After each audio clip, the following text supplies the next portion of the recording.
Good afternoon, guys. It's Ben here. I want to share a dream I had not long ago about a violent earthquake in Wellington. I was standing in the kitchen and it was shaking so violently, and I was looking out the window and I saw a hill basically slip away and turn to dust. I believe God gives us these dreams and these warnings so one, we can pray, but two, so that we can prepare. You see, this is not about fear, but this is about being prepared. When I was young, I was part of a civil defence team, and we prepared for earthquakes. All throughout the year, we would have training days because we lived in Wellington.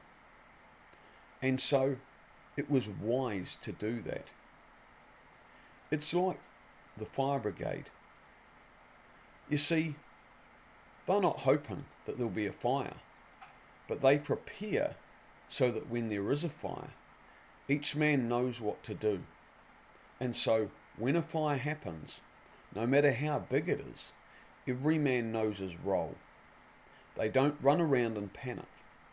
Instead, they're focused and they do what they need to do to get the job done. And so I would encourage you, if you have not prepared food and water for your family and for your neighbours, I would encourage you to do that. You see, I believe in these times of crisis, we can be a blessing to our neighbours round about. We can be a blessing for those who have not prepared. And we can share the good news of the gospel. And we can say, well, God warned me and I prepared. And now I'm able to bless you. You see, we're to be a light in the dark. You see, the word says that the men of Issachar knew the times and seasons. And so I believe we're to be like that today. Just like Joseph saw a famine coming. He never got into fear, but what he did do, he prepared. And he literally blessed the whole nation. I'm also putting together a website, and I'll put the link in a future post on how to prepare for an earthquake and what to do post-earthquake. Well, I also want to talk about the US election quickly. You see, I believe there is a war going on in the heavenlies, and I believe it's not over. And so I would encourage everyone who's a believer to pray the will of God for the US and for the US president.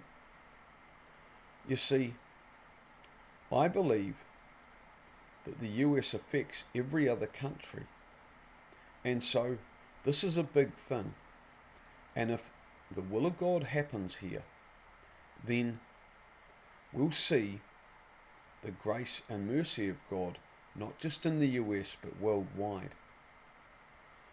So I'd encourage you, pray and maybe even do a small fast to see the will of God done.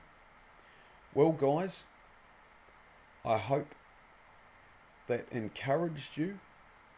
I would encourage you, do not be in fear, but prepare. Well, bless you guys. Have a fantastic afternoon. I'll talk to you again soon. Bye for now.